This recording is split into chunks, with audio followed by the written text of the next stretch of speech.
En La Venganza Será Terrible. Estamos hoy sin público presente, pero recuerden que jueves y viernes a las 8 de la noche Sí, sí. los estaremos esperando en la calle Venezuela 330, en nuestro querido auditorio Caras y Caretas, ahí muy cerca de Plaza de Mayo. La entrada es absolutamente libre y gratuita. Sí, 8 de la noche, Venezuela 330. Hay que decir que todos los días a las 8 de la noche la radio presenta una repetición del programa La Venganza Será Terrible del día anterior, Sí. con algunos agregados.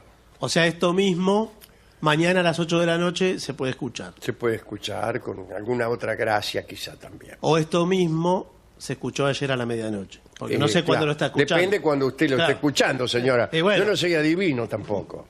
Pero qué difícil es seguir ese ritmo. Nos hacen las cosas muy difíciles. Sí, bueno, pero es así. Hablaremos esta noche sobre el plomo en la Sí. historia y sobre la obstinación del señor Thomas Midgley.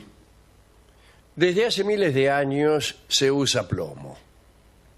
Todos conocemos sus características. El plomo es blando, maleable y muy resistente a la corrosión. Las primeras extracciones de plomo fueron en la región de Anatolia, allá por el año 3500 a.C. ¿Y quién sabe? ¿Quién lo notó? Todo mentira. Y bueno. esto, evidentemente, ¿quién va a saber? En Egipto el plomo se usaba principalmente como peso, como contrapeso en las redes de pesca. Bueno, ahora es el principal La plomada. uso, la plomada, Sí. claro. Pero también se usaba como polvo cosmético. Era el col. En el norte de África y en el Oriente Medio, el col se hacía moliendo plomo. Recuerden ustedes las figuras egipcias, ¿no? El delineador, el maquillaje para oscurecer los párpados. Bueno, se hacía a base de plomo. Al oscurecer los párpados, se protegía uno de la luz del sol, que en aquellas regiones es muy intensa. Las madres egipcias, y de paso homenajeamos, Saludemos a las saludemos madres. a todas las madres egipcias, que aplicaban col en los ojos de sus hijos, los bebés principalmente, para fortalecerlos. Nadie había dicho nada en aquel entonces sobre la toxicidad del plomo. El Claro. plomo es muy venenoso. Se dice también que Mahoma solía aplicarse col.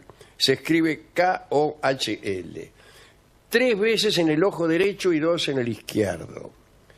Diodoro Século probablemente, describió que el plomo pudo utilizarse como componente de las estructuras de los jardines colgantes de Babilonia. Ah, mire usted. Es muy probable, ya que habiendo jardines en pisos superiores, se hacía necesario Claro. algún material impermeable para que el agua no pasara para el piso de abajo. Imagínense. Sí, sí. Y eso era plomo. Así es.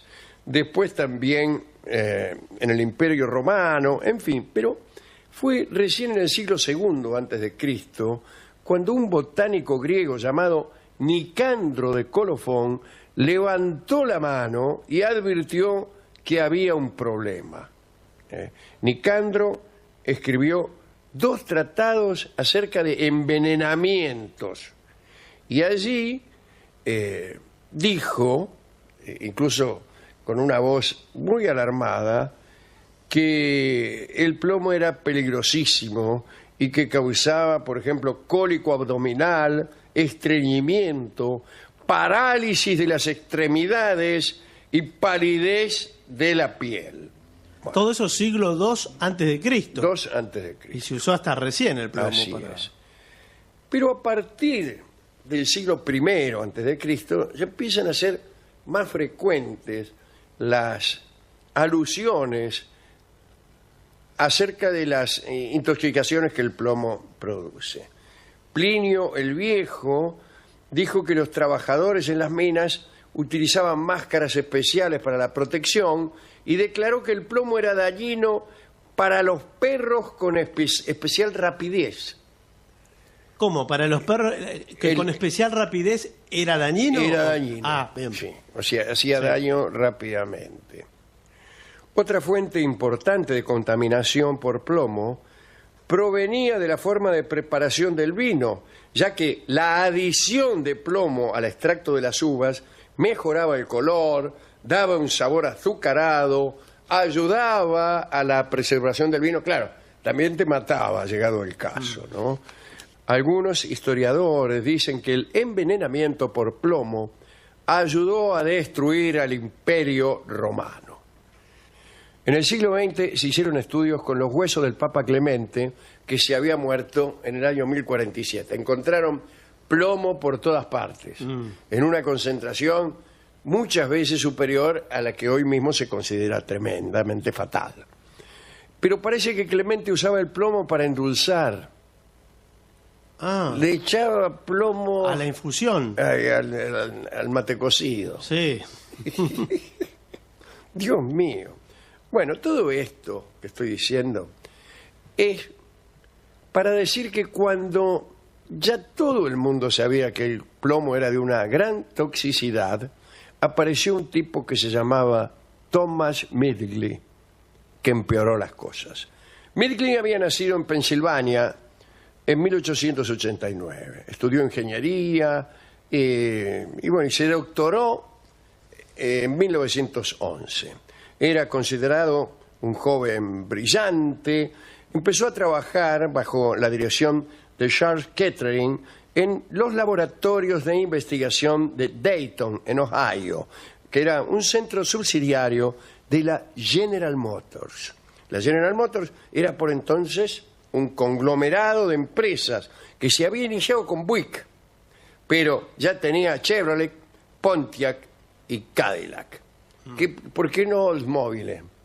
Bueno, no sé. Sabemos, señor, todavía no. O todavía no. Bueno, hasta esa época los motores, al iniciar la combustión, emitían un pistoneo característico y molesto que también impedía el rendimiento óptimo del motor por falta de una compresión adecuada.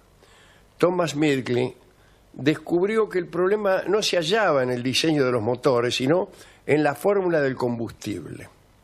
Después de ensayar miles de compuestos, descubrió varios productos que, añadidos a la gasolina, disminuían el pistoneo.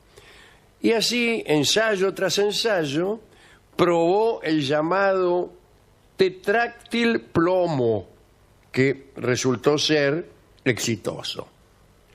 Esto era en 1921. Después de este ensayo, todos los que trabajaban en el laboratorio lo celebraron con un bailongo colectivo alrededor de mesas y aparatos. Poco tiempo después, una corporación integrada por las compañías DuPont, General Motors y Standard Oil, o sea... Sí, los muchachos. Los muchachos. Sí. Se dedicó a producir y a distribuir en gran escala un aditivo al que llamaron etilo y que se incorporó de inmediato a los combustibles para todos los vehículos. El nombre etilo no fue elegido casualmente. En la denominación se dejó de lado la mención al plomo. Claro. ¿Por qué? Porque ya se sabía que se trataba de algo muy, muy peligroso y muy tóxico. Ya hacía 22 siglos se sabía. Exactamente, no era una noticia nueva. El primer galón de nafta con plomo ya industrializado se cargó en 1923 y en ese mismo año los autos que ocuparon los 3 primeros puestos en la carrera de Indianápolis usaban combustible con plomo. Pero empezaron los problemas. En esos años se sucedieron varias muertes de obreros en las plantas de la General Motors que fabricaban justamente aquel etil. Muertes que se debían al envenenamiento por plomo. Entre el 26 y el 30 de octubre de 1924 murieron 5 trabajadores y otros 35 sufrieron parálisis, temblores y alucinaciones en los laboratorios del Standard Oil. Ahora bien, como el etil representaba un negocio fenomenal, los directivos de la corporación negaron toda relación entre el producto químico y los desequilibrios mentales detectados, alegando que algunos operarios habían enloquecido por el estrés, porque Claro. trabajaban mucho. Y el propio Midgley, para demostrar que su invento no era la causa de estas muertes, dio una rueda de prensa en Atlanta en la que, además de echarle la culpa a los obreros por sus propios males, por trabajar descuidadamente, dijo él, ¿no? Bueno, además de eso, agarró un frasquito con tetraetilo de plomo y se mojó las manos. Después puso el pico de una botella con ese mismo producto bajo su nariz y así estuvo oliéndolo durante un minuto mientras declaraba que podía hacer lo mismo todos los días sin sufrir ningún mal. Es importante decir que hechas las pruebas se escondió, maltrecho durante temporadas, completamente intoxicado, y abandonó los trabajos con plomo, naturalmente sin hacer públicos estos movimientos. Tampoco las empresas que siguieron produciéndolo y facturándolo dijeron nada. Y siguieron así hasta más o menos antes de ayer. Sí. En los años 80 y 90 eran ya 720.000 millones de litros de combustible con plomo los que se producían y vendían. Cada litro tenía 0.52 gramos de plomo, o sea que eran 375.000 toneladas de plomo las que liberaban a la atmósfera todos los años estos muchachos. Hace muy poco se certificó el peligro que representaba la nafta con plomo y se inició el proceso de sustitución por otros aditivos, ¿no?, para evitar la mala compresión. La Unión Europea prohibió la venta de nafta con plomo el 1 de enero de 2000. Ahora. Aunque incluso si algún país demostraba que esta prohibición le causaba graves dificultades, podía obtener una moratoria y podía seguir usándolo durante un tiempito más. Después de su intoxicación con el tetraetilo de plomo, parece que Midgley se dedicó a la investigación industrial de gases inertes de escasa o nula toxicidad. Pero no tuvo suerte, porque ahí produjo el segundo gran desastre ambiental de su vida, que fue ni más ni menos que la destrucción de la capa de ozono. Los refrigeradores eran muy peligrosos a principios del siglo XX, debido a que utilizaban gases muy tóxicos que solían filtrarse al exterior. Había un agujerito en la heladera y se morían todos.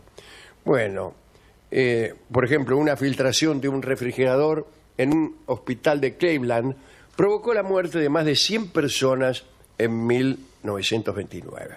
Y ahí Midgley se propuso crear un gas que fuese estable, no inflamable, no corrosivo y que se pudiera respirar sin problemas.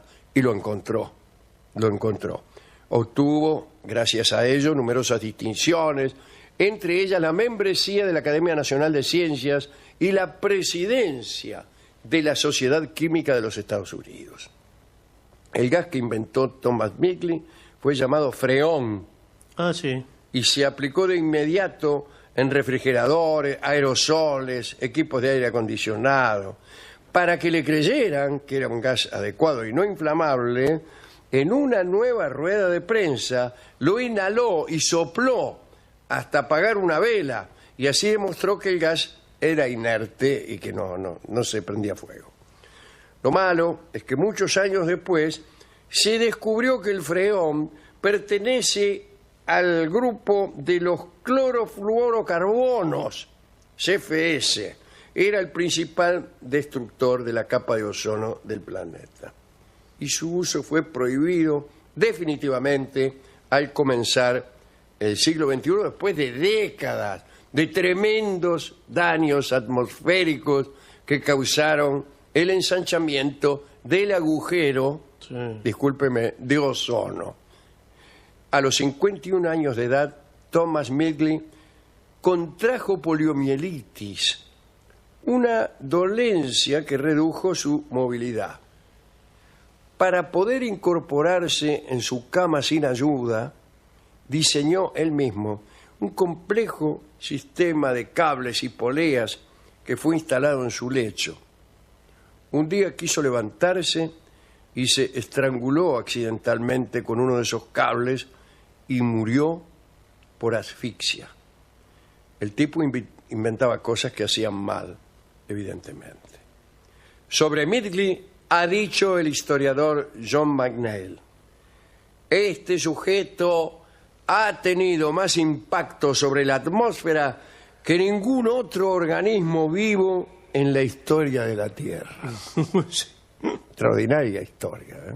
Muy buena historia. Y alarmante historia. Igual era un buscador él.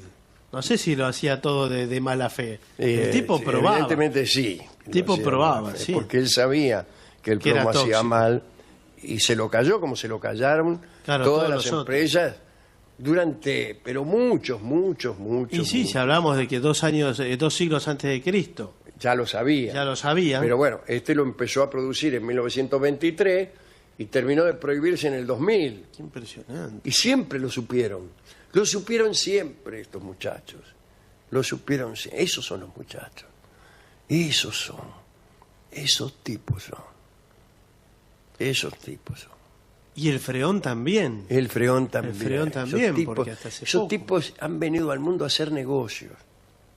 Y si la vida de alguien interfiere en ese negocio, se la cargan. ¿Con qué podemos ilustrar esta alarmante historia de hoy? Escucharemos un tango que evidentemente se ha compuesto en atención a este aditivo que se utilizaba para mejorar el rendimiento de los automóviles. Se llama Gotas de Veneno. La letra disimula esta circunstancia para evitar presiones desagradables de las empresas involucradas. Así que vamos a escuchar una versión de Jorge Casal de este tango Gotas de Veneno, en alusión a todo lo que está contaminando nuestras vidas.